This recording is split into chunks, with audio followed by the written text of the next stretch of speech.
tous. Dans cette vidéo, nous allons présenter la leçon de 5e, translation. Donc l'idée de la translation.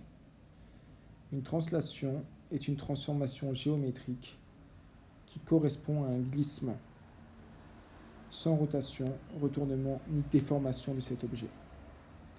C'est comme si la figure glissait sur le sol. Sur une table, par exemple, où il y a du savon, on met un verre qui glisse et qui se déplace.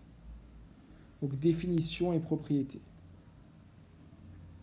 Soit A et B, deux points distincts, et soit M, un autre point du plan. L'image du point M, par la translation qui transforme le point A en B, et le point M', tel que A, B, M', M soit un parallélogramme. Donc,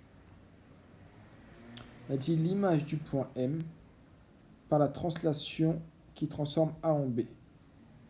Donc, dans un langage plus familier, ça veut dire, si on fait glisser le point M de la même manière qu'on fait glisser le point A vers le point B, alors on obtient le point M'. Et effectivement, cette figure, A, B, M', M est un parallélogramme. Donc, propriété de la translation. La translation conserve les longueurs, l'alignement, les mesures d'angle et les aires. Exemple, on a la translation du triangle ABC, du triangle vert. La translation de ce triangle par le déplacement qui transforme C en C'. Et donc on obtient le triangle jaune. Et on a bien que l'angle, par exemple, ABC est égal à l'angle A'B'C', 90 degrés.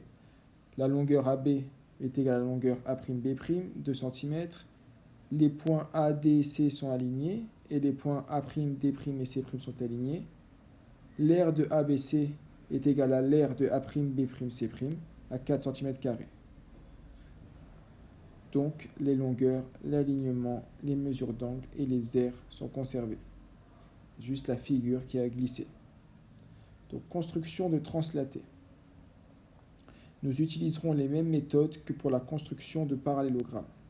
Donc ça, on prendra bien le temps en classe de le rappeler. Si vous avez des questions, n'hésitez pas.